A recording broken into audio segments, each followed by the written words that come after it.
Have you ever stopped to think that the way you react in a moment of pressure may be exactly what defines whether you win or lose? Take a deep breath and stay with me, because what you're about to discover can completely change the way you deal with confrontations and, more importantly, how you build power in any environment. Most people react automatically when accused, confronted, or challenged, and it's exactly this reaction that hands control of the situation to the attacker. We defend our image, justify our intentions, explain our choices, as if the other person's understanding were more important than the preservation of our inner strength. But here's the truth. The moment you rush to defend yourself, you've already lost. Because defense doesn't show clarity, it shows weakness. The human brain is trained from an early age to seek acceptance and validation. That's why we feel compelled to explain ourselves when someone judges us. But neuroscience shows us that this automatic reaction doesn't serve the building of power. It only serves the maintenance of insecurity. True power is not about convincing others of your innocence, but about keeping control of the frame of the situation. And here's the first practical tip. When someone confronts you, breathe, hold your response, and let silence speak. Silence is not the absence of action. It's a powerful weapon that forces the other to expose themselves, to fill the space with insecurity, and to reveal weaknesses that only appear when you don't take the bait. Strong people are not the ones who defend themselves with 1,000 words, but the ones who can bear the discomfort of saying nothing. Because while the other talks, repeats, and contradicts themselves, you remain firm. And the perception of everyone around you instantly shifts. What seemed like an attack transforms into a reflection of the fragility of the accuser. Have you noticed how the most respected people in any environment are not the loudest, but the ones who can turn a simple look into an answer? That ability is no accident. It's training. It's the mastery of your own impulse to react. The second practical tip is to learn how to flip the accusation without justifying yourself. Someone calls you arrogant? Don't deny it. Just smile and calmly say, if that's how you see it.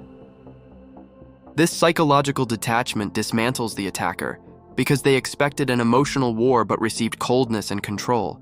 This kind of response works because it triggers cognitive dissonance in the other person. They expected resistance but got neutrality. And this pattern break creates discomfort, plants doubt, and doubt always corrodes more than any defense. Social power is not about being right, but about appearing unshakable. It's not about proving, it's about remaining untouchable. Once you understand this, you realize you no longer need to waste energy explaining yourself. Because every explanation you give is a way of saying, you have authority over me. But what if we're in a professional setting? Say, a meeting where someone tries to discredit your idea. Here's the third practical point. Don't rush to justify. Lean back, stay calm, and throw the responsibility back at them. Ask, interesting, how do you suggest we do it then? At that moment, the spotlight shifts from you to the attacker, putting them under the weight of everyone's expectations. That's the key that separates leaders from followers. Leaders don't yield to the impulse to prove. They learn to redirect. And by redirecting, they control the frame, the narrative, the perception. Perception, after all, is reality. And in people's minds, the one who over-explains loses authority, while the one who remains steady, even in silence, earns respect. Silence is not empty. It's full of meaning. It forces others to wonder, does he know something we don't? Is he confident because he's holding a card no one has seen? That doubt is a multiplier of power.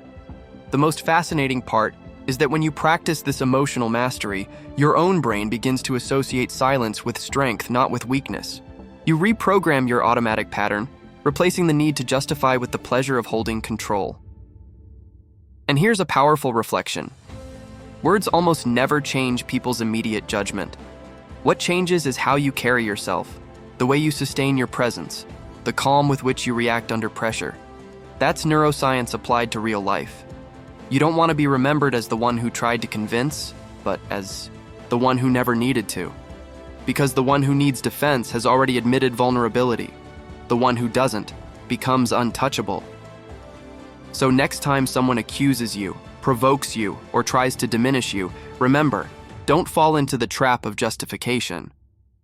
Use silence as your shield, calmness as your sword, and throw the weight of the accusation back to the one who launched it. This is the true art of power, not fighting against the fog of words, but letting them dissipate on their own, until the one who threw them is suffocated by their own insecurity. You were born to command the narrative, not to be commanded by it. And if you master this skill, you'll see that not only do you win in social games, but you also begin to conquer, an inner peace that no one can steal. Because in the end, true power does not lie in what you say, but in what you are able to endure in silence. Have you ever noticed how, in relationships, the way you react to an accusation can completely change the course of the conversation, and even the way people perceive you? Pay close attention now, because what you're about to discover is one of the most powerful secrets to maintaining respect, emotional strength, and control in any human connection. Picture this. Someone you love or live with comes up to you with a heavy tone and says, "You don't care about me anymore." The automatic reaction for most people is to immediately defend themselves, justify, explain, or even beg the other person to understand their intentions. But every time you do this without realizing it, you hand over control of the situation to the other person. When you validate the other's emotional framing, you lose your position of strength. But there's a far smarter strategy. Don't rush to argue, don't scramble to justify. Simply hold silence for a moment and calmly say something simple like, "That's not how I see it." Short, firm, drama-free. This response, though small, has a massive impact. It doesn't fuel the fire, it doesn't give away control, but it leaves the other person questioning their own accusation. That doubt is what flips the game. Because when you don't react the way they expect, not only do you preserve your emotional energy, but you also set a new rhythm for the conversation. Here's the first practical tip. When someone tries to manipulate your emotions, don't rush to explain yourself. Take a deep breath, pause, and answer with short phrases that reflect self-confidence. That pause is powerful because whoever controls the rhythm controls the framing. But there's an even colder, more strategic move, one that requires maturity and emotional mastery. Disappearing, not responding, not validating, not acknowledging. This absolute silence works like a mirror that throws the weight of the accusation back. The attacker begins to get lost in their own need for validation. This happens because the human brain, driven by insecurity, craves your reaction to feel in control. When you don't give that reaction, the attacker starts to crumble internally. They may repeat the attack, raise their tone, but the more they do it, the weaker and more desperate they look in front of everyone. Here's the second practical tip. Silence is even stronger when you hold it with presence. Don't run away, don't show anger, just maintain your calm. This behavior is not indifference, it's strategy. It shows that you are unavailable for manipulation. Now think about this. Someone calls you arrogant. Instead of denying it or trying to justify yourself, you respond calmly. Funny how confidence makes so many people uncomfortable. What you did here was flip the accusation. You're no longer on the defensive. Now the other person looks fragile, emotional, insecure. That's the masterstroke, not using a shield, but turning the other person's force into their fall. It's like judo applied to emotions. You don't need to destroy anyone. You simply allow their obsession with tearing you down to become their own downfall. Machiavelli once said, "The more you defend yourself, the more it looks like you need to defend yourself. But the more you ignore, the more dangerous others assume you are." And that assumption is where true power is born. Here's the third practical tip. Never play the game of chasing innocence. Every time you try to prove you're not what they say, you validate the accusation. And when you validate it, you put the collar on your own neck and hand it over to them. Now imagine a public setting. A group of people. Someone throws a jab into the room. You always think you know everything. Most people rush to laugh awkwardly or explain themselves, but what they're really doing is admitting that the jab worked. What do? You pause. You calmly look around. You let 2 seconds of silence fill the air, and if you feel like responding, you say something light yet firm. "You seem emotional today." Suddenly, the entire room shifts focus. The attention is no longer on you, it's on the one who tried to attack you, because your lack of reaction said more than any explanation ever could. And in the digital world, on social media, the attacks are even harsher. Comments, posts, attempts to expose. The rule is the same. Don't defend, don't beg for understanding. Instead, reframe. Someone writes, "You're toxic." You reply, "People call dangerous whatever they can't." Control. That response is not defense. It's repositioning. You stripped the attack of power and turned it into a sign of strength. Now, the audience is no longer seeing an accused person. They're seeing someone unshaken. These are the three tools you must always remember: silence, which leaves the other exposed; deflection, which redirects the narrative; and precision cuts, short phrases that turn accusations into symbols of power. Someone says, "You're full of yourself." You reply, "Confidence bothers the insecure." They say, "You're fake." You reply, "I owe authenticity to no one but myself." They say, "You think you're better than others." You reply, "No, I just don't think like everyone else." See the difference? These lines are not defenses. They're status statements. They say loud and clear, "You have no power over me." And the more the other person tries to attack, the weaker they look in the face of your calm. Because the real game is not to defeat your enemies. It's to let them destroy themselves trying to defeat you. You don't need to be loved. You don't need to be understood. You need to be respected. You need to be seen as someone who cannot be easily shaken. Because in the end, it's not a good reputation that guarantees power, it's a strong reputation.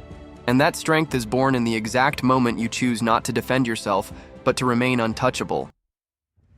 Have you ever noticed that most people don't fail because they're incapable, but because they insist on living trapped in a mental cycle that no longer makes sense? They wake up, repeat the same patterns, think the same thoughts, feel the same emotions, make the same decisions, and as a result, always produce the same results, believing that some external miracle will change their lives. But the truth is simple and at the same time harsh. If you don't break the internal pattern, nothing changes on the outside because your reality isn't created from the outside in, but from the inside out. And everything you see in the mirror of life is just a reflection of what you accept and sustain in your mind. How many times have you promised yourself that you would change? That you would start acting differently, thinking differently, feeling differently, but when routine returned, you were swallowed by the invisible force of the old paradigm? That's proof that wanting is not enough, desiring is not enough, dreaming is not enough, because the unconscious mind is programmed to keep you in the comfort zone. And if you don't have the courage to challenge this autopilot, you'll live an entire life without ever meeting the greatness that exists within you. The difference between those who break free and those who remain trapped lies in a decision that may seem small but carries immense power. Stop waiting for perfect conditions and start acting. Now. Even with fear, even with doubts, even without knowing all the steps. Because the truth is, the path doesn't appear all at once. It reveals itself as you walk. And if you don't take the first step, you'll never gain access to the second. Meanwhile, your entire life passes before your eyes while you wait for a safety that will never come. The great breakthrough begins when you understand that there is no failure in trying. The only real failure lies in remaining inert. With every bold action, you send a new message to your brain, a new vibration into the field, a new command to your destiny. And little by little, the invisible walls of limitation begin to fall.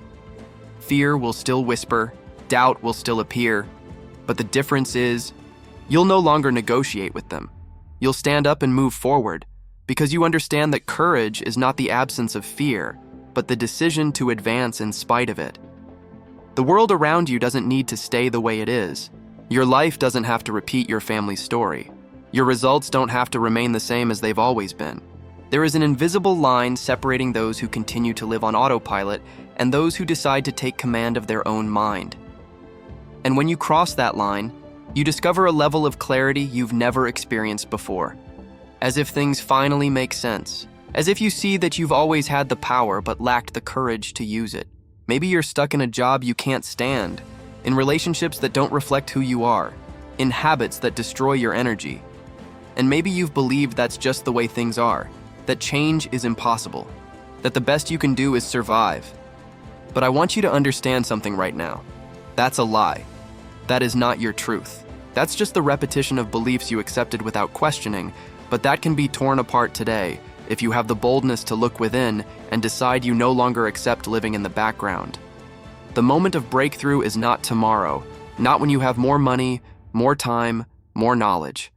The moment is now, because the future you desire already exists as a possibility, but it only materializes when you choose alignment between thought, emotion, and action. It's like tuning into a frequency. As long as you vibrate in fear, you tune into scarcity. But when you change your vibration, you open the door to abundance, and the entire universe responds with mathematical precision. What you need to understand is that it's not just about thinking positively, but about thinking differently, feeling differently, and acting differently.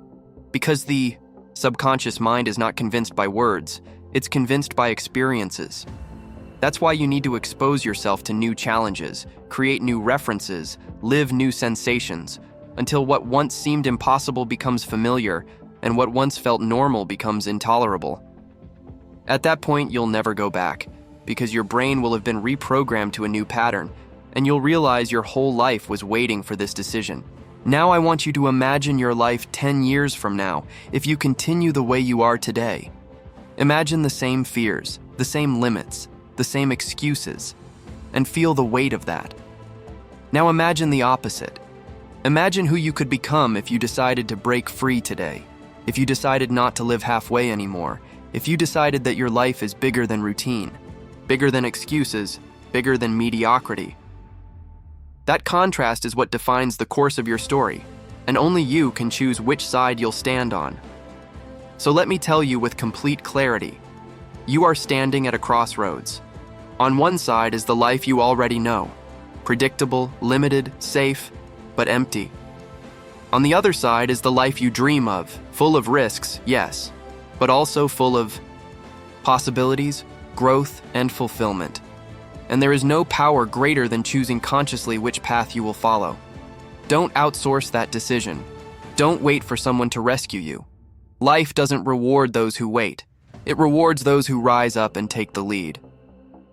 The breakthrough that changes everything doesn't happen with a scream, but with an inner whisper that says, "Enough.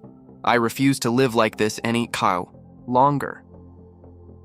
And from that moment on, every step you take toward this new self creates an avalanche of transformations that no one can stop. People around you will notice, your energy will change, opportunities will appear, and you'll realize that life was always ready to give you more, but it needed you to be ready to receive. The time has come to end this cycle. The time has come to break free once and for all. The time has come to write your new story. The trilogy ends here, but your journey begins now.